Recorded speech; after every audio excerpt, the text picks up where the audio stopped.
Netflix पर the Royals release की गई है।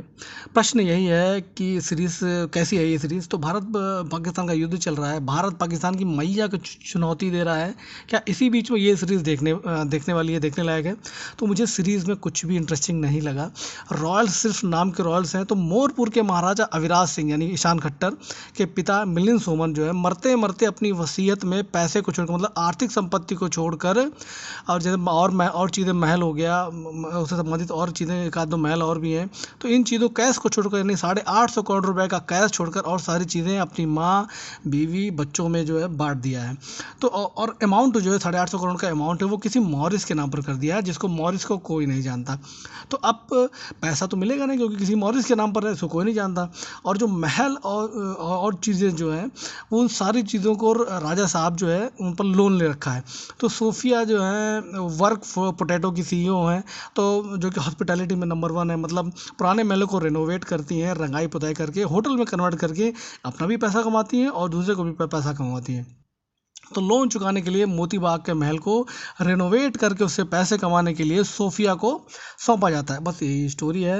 कदम कदम पर सेक्स भरा पड़ा है, कोई किसी के साथ लगा पड़ा है, कोई किसी के साथ। मतलब महाराजा साहब अपनी एक्स को लपेटे में ले रहे हैं, मतलब ईशान खट्टर अपनी एक्स को लपेटे में ले रहे हैं, उनकी दोस्त आ रही हैं फॉरेनर, उनको भी लपेटे में ले रहे हैं। बीच में सोफिया पसंद है, मौका जैसे मौका मिलता है उन्हों को लपेट देते हैं। मतलब कोई ना कोई किसी ना किसी को लपेट ही रहा है। ईशान खट्टर ने इतनी बार शर्ट खोल कर अपनी बॉडी दिखाई है कि खुद ही जब ये सीरीज़ देखेंगे तो कहेंगे भैया कितनी बार हमने उतारा, इतनी बार तो मैं अपने घर पे भी नहीं उतारता। हाँ, सीखने वाली चीज़ें क्या है इसमें जो है, रहन सहन, कपड़े, कार्स। सीरीज़ में जो मॉडर्न लैंग्वेज यूज़ की गई है उनसे आप कुछ सीख सकते हैं। बाकी ऐसा कुछ भी नहीं लगा मुझे जो है। और टोटल 8 एपिसोड है, 40 से 45 मिनट के एपिसोड होंगे, तो मोटा मोटी लगा लीजिए जो है लमसम 6 साढ़े 6 घंटा तो लगभग करेगा जो है। तो IMDb ने भैया इसे 3.6 यानी 3.5 रेटिंग दी है 10 में से। बाकी आप सब लगा लीजिएगा जो है। भूमि पेडनेकर या जो भी नाम है भैया, सॉरी कीजिएगा।